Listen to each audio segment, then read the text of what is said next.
امیر اہل سنت کی بارگاہ میں عرض ہے کہ کیا میک اپ کر کے نماز ہو سکتی ہے؟ میک اپ کر کے نا، وضو کر کے کسی نے میک اپ کیا، پاک میک اپ کیا ہے کسی نے، نماز تو ہو جائے گی نا، اس میں کیا ہے؟ عورت بھی کرے گی یار میک اپ، مرد تو کر دے سرے. بعد میں کیا تو بعض میک اپ واٹر پروف ہوتے ہیں تو وہ پانی پہنچنے نہیں دیتے نیچے، اور بعض ایسے ہوتے ہیں کہ پانی اب اس کو دھوئیں گے تو میک اپ بھی دھل جاتا ہے. اسی لیے میں نے کہا نا وضو کر کے میک اپ کیا.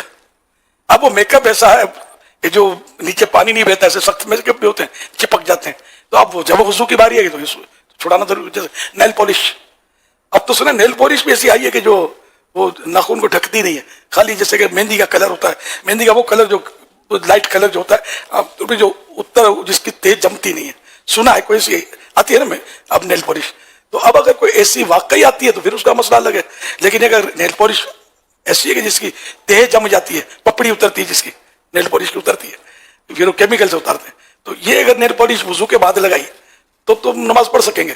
آپ جو وضو کریں تو یہ اتارنی ضروری ہے، ورنہ وضو ہوگا نہیں. اس طرح مہندی کے مسئلے کہ بعض مہندیوں کی پپڑیاں جم جاتی ہیں، تو ان کا پھر علماء منع کرتے ہیں کہ بھائی وضو میں یہ سب اتارنا ہوگا.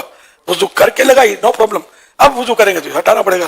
اور بعض مہندیاں ایسی ہوتی ہیں اس میں ایسا نہیں ہوتا بالکل، جیسے میں جنرلی داڑھی پہ ہم لوگ مہندیاں لگاتے ہیں، اس کا رنگ تو تیز نہیں جمتی نا، اس کی اترتی نہیں، اس کو جیل میں بولتے ہیں کوٹنگ نہیں ہوتی، تو وہ جیسے نگرانی شورا کی داڑھی ہے کوٹنگ نہیں ہوتی. تو یہ مہندی ہاتھ پہ بھی لگائی تو وضو کے لیے ہٹانے کی ضرورت نہیں ہے، نہ آپ ہٹا سکتے ہیں. چمڑی ہٹانی پڑے گی، رنگ ہٹانے کے لیے ہٹتی ہی نہیں ہے، یہ اپنی مدت پر ہی دل کے جائے گی. یہ سارے مسئلے علماء نے بیان کیے ہوئے، ہم بھی یہاں سیکھنے کے لیے تو آئے نا، یہ کچھ جو علماء سے جو سنا ہے وہ تو سیکھیں.